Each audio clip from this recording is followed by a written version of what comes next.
Unless you've been off the internet for a month, you've heard of Denshattack, a crazy skate game where you drive a train across Japan, facing off against gang leaders, all to become the very best that ever Denshattacked.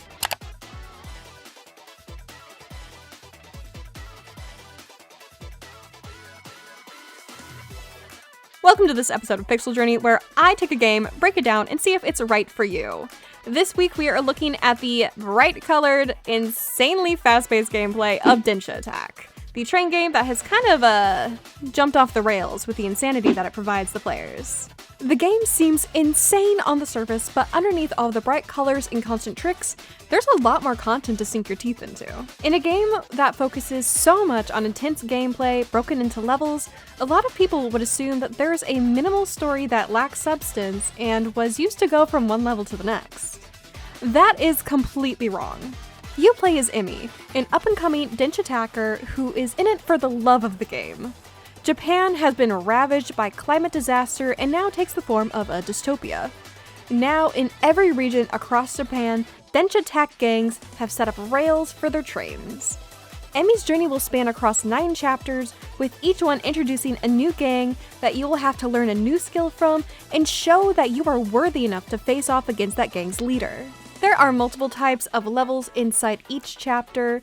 The basic chapter level lets the player learn new mechanics and test them out until they're comfortable. This is basically constructed of just continuously throwing obstacles at you until the very end. There are also levels checking off mission objectives. Most of these consist of 3 to 5 missions, and you will go about different parts of the track to complete stuff from setting off alarms in a play, lighting fireworks in a mountain, and even delivering ramen for hungry customers. There is also always a race-style level to where you race against the gang members of this chapter's gang. The main goal is to finish in the top 3 and bash the other racers off of the track just to make sure that they never catch up to you again. The variety of the levels keeps the game from getting boring or repetitive, and in each level there's also things known as dares. These can range from performing 5 tricks on a wall, collecting all the level-specific items, or interacting with a newly introduced trick.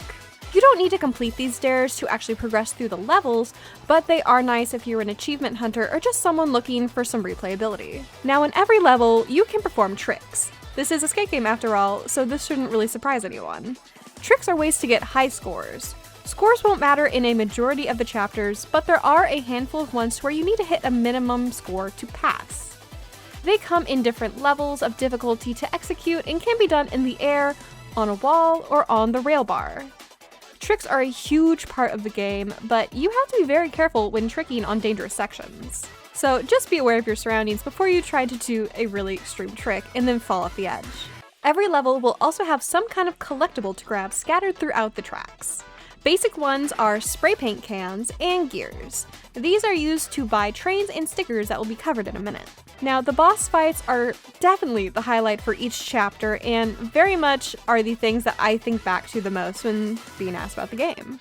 You spend each chapter learning about the gang, befriending their leader, more or less, and it comes to a head when you finally get to battle them in a crazy fight with even crazier mechanics unique to that specific gang leader.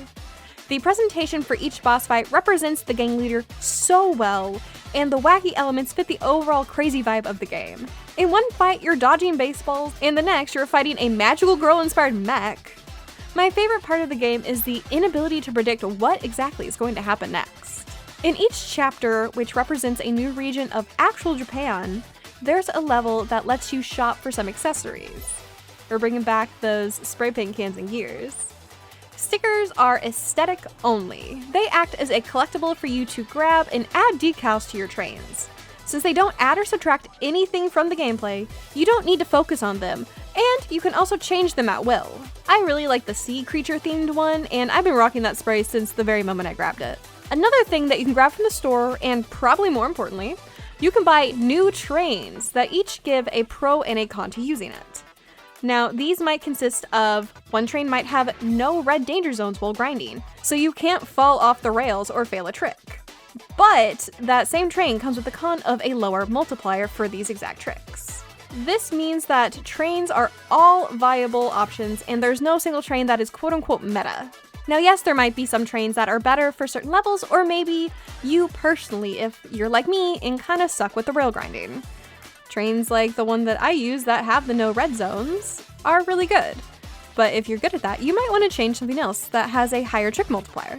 It's really fun to mix and match, and because you get collectibles for them in every level, you can probably buy a good amount of the trains and kind of play with what you actually like. Now moving on to the achievements, there are 39 achievements in Denshattack. You will get 9 achievements for just playing through all 9 chapters of the game. Others are earned through grabbing collectibles in the courses, completing the dares, and pulling off tricks. You will have to spend a good amount of hours to grind out everything because you will need to complete this game if you want to earn that final achievements. Do I think that this is hard? No. Do I think it will be grindy? Yeah. Do I think it's worth it? Yes, if you like to 100% games. No, if you don't. This is a fun game, so redoing levels doesn't seem like work to me. I just recommend pacing yourself and knocking out a couple levels at a time rather than going all out in one day. I think that's just going to get you burned out and you're not going to leave with a good fond memory of the game. Now on to the pros and cons section. For pros, the game is constantly moving and it feels like you constantly have a lead foot on the gas at all times. It is perfect for people who want to lock in for crazy, insane levels. A lot of people might say it's overstimulating, and I agree, but I say that positively. The story is fine. I think that the gameplay loop is a lot more interesting for 90% of the player base, but the story makes sense for the insane world that we're living in, and it's definitely not some generic filler story. All of the characters are pretty fleshed out, and I actually liked a lot of them by the end of the story. So I think that if you enjoy the vibes shown in the gameplay clips here, you'll enjoy the chaos that the game gives. Now onto the very few cons that I have. Levels throw obstacles at you at a moment's notice, and most of the time it's simple things like moving tracks or simple, fast, single inputs. In further chapters, the tracks have you turning corners and tossing things at you that require 2 or more inputs to dodge or pass, and this did cause a lot of crashes on my initial runs.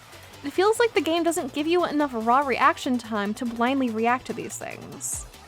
These are mainly the tricks that have you covering 2 tracks to open a gate or swapping gravity.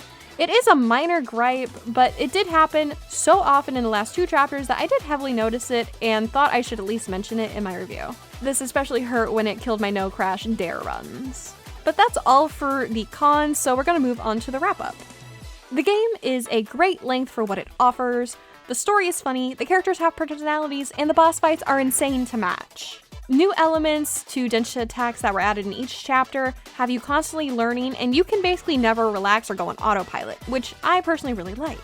I recommend this to people who enjoy skating games and love the chaos of games constantly tossing new things at you. If you need an adrenaline rush, this is basically perfect. So after 9 hours of playing Denshattack on both my PC and Steam Deck, Denshattack has earned a very solid 4.5 out of 5 stars from me. If you've already played it or are looking into playing it, drop it in the comments to let me know. I hope that you got something out of this video, and if you did like what I did here, give me a thumbs up to let me know I did a good job. And if you want to go the extra mile, take a look around the channel, and if you like what you see, maybe hit the subscribe button so that you never lose me in the sea of YouTube content.